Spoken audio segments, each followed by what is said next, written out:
उसे आग के हवाले कर दिया, जिसके कारण उसकी मौत। जी हाँ, ऐसा ही हुआ। एक सरकारी स्कूल में दूसरी क्लास में पढ़ने वाले 7 साल के मनीष की 27 मई को आग से जलकर मौत हो गई। मनीष के घर वालों का आरोप है कि मनीष को उसके पड़ोस में रहने वाले 2 लोगों ने जलाकर मारा है, जबकि मनीष ने मरने से पहले अपने 2 साथियों के नाम बताए थे। उसने अपने बयान में कहा था कि उसका पड़ोस में रहने वाले 2 हम उम्र बच्चों से झगड़ा हुआ था। बच्चों ने उसे घर से बाहर बुलाया और मिट्टी का तेल डालकर आग के हवाले कर दिया। फिर मैंने पूछा बेटे कैसे जला? बोला पापा मेरे अपने पीछे वाले लड़के हैं पवन और एक अमित, उसने मेरे दोनों ने तेल डाल के माचिस लगा दिया। उसके बाद फिर पुलिस वाले ने मुझे बोला कि आप हटो मैं पूछता हूँ। पुलिस वाले ने पूछा कि बेटे कैसे जला, तो पुलिस वाले को भी बोला अंकल मेरे को ना एक लड़के पकड़ के तेल डाला और दूसरे ने माचिस लगा दिया। बोला वो लड़का कितना बड़ा था? पुलिस वाले ने पूछा लड़का कितना बड़ा था? बोला अंकल मेरे जितना बड़ा था। मनीष को जलते हुए तो कई लोगों ने देखा था, लेकिन दिन दहाड़े उसे किसने जलाया यह किसी ने नहीं देखा। मनीष को जलता देख लोगों ने पहले तो आग बुझाई और फिर उसे अंबेडकर अस्पताल ले गए, जहां उसने दम तोड़ दिया। मैंने बाहर जाके फोन किया, बच्चा आगे गिर गया। बच्चे ने फोन मैंने सोच किया कि भाई बच्चा बच्चे आगे लगे। पब्लिक इकट्ठी हो गई तो बच्चे को थोड़ी और देखे बुझा रहे थे। आपने देखा था कोई आग लगा रहा था क्या? नहीं, आग लगता हुआ मैंने नहीं देखा जी। बच्चा पीछे जलता हुआ आ रहा था। बच्चा क्या चीख रहा था उस टाइम? पापा बचाओ बचाओ, पापा बचाओ बचाओ कर रहा था। पुलिस के लिए यह मामला टेढ़ी खीर बन गया। मनीष के घर वालों की माने तो उनकी किसी से कोई रंजिश नहीं थी, तो फिर मनीष को कौन जला सकता है? इस सवाल का जवाब तलाशने में पुलिस लगी हुई है। पुलिस के हाथ कोई सबूत नहीं लगा है जिससे ये जाहिर होता हो कि हत्या के पीछे उसके साथी बच्चों का हाथ है। पुलिस ने हत्या का मामला दर्ज कर लिया है और पूरे मामले की तफ्तीश कर रही है। उसके बाद हम लोगों ने अपनी लोकल इंक्वायरी करके और इनका जब बयान आया उसके आधार पे हम लोग मर्डर का एक केस रजिस्टर किया है और इसमें हम इन्वेस्टिगेट कर रहे हैं। इन्वेस्टिगेट करके जल्दी ही इस घटना के बाद लोग हैरान हैं कि किस तरह से छोटे बच्चे इस तरह की हरकत कर सकते हैं। ऐसी घटनाएं बच्चों में हिंसा की बढ़ती प्रवृत्ति को दर्शाती है, लेकिन सवाल ये है कि इस तरह की सोच बच्चों में आ कहां से रही है? क्या इसके लिए समाज जिम्मेदार है? अनिल अत्री, सहारा न्यूज़ ब्यूरो, दिल्ली।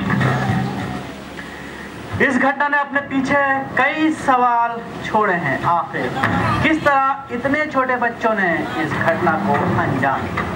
किस तरह इन्होंने ये कदम उठाया? कहीं इस वारदात को अंजाम देने के लिए किसी फिल्म का सहारा तो नहीं लिया गया?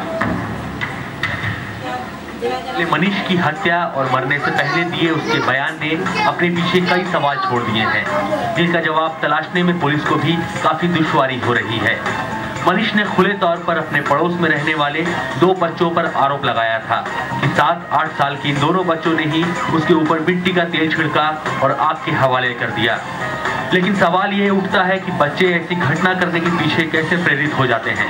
इस बारे में मनोचिकित्सकों की अपनी राय है। वर्तमान सामाजिक परिस्थितियों में अगर देखते हैं हम तो बचपन वही है लेकिन बच्चे बदल गए हैं। और कैसे बच्चे बदल रहे हैं? क्योंकि कहीं ना कहीं जो मानसिकता है, सोच विचार की धारा है और उनका अपना जो एक मिजाज है वो हिंसक भावना के प्रति काफ़ी कुछ आकर्षित हो रहा है।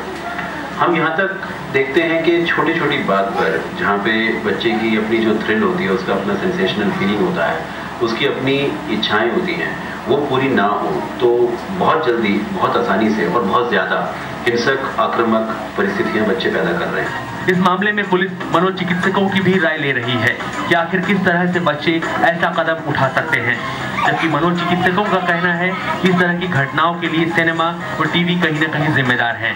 बच्चे टीवी देखते हैं और उसमें किसी हिंसात्मक सीन को देखकर प्रेरित होते हैं और अंजाम से बेपरवाह होकर अपराध कर बैठते हैं।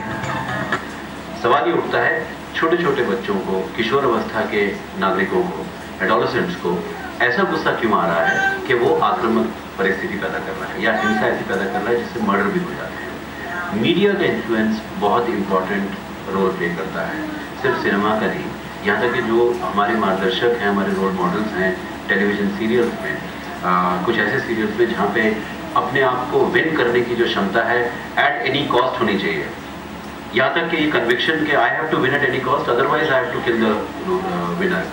तो वो जो एक सद्भावना और सहानुभूति और सहनशीलता की बात जो वैल्यूज स्कूल में सिखाई जाती थी उसकी वैल्यू बहुत कम हो गई है।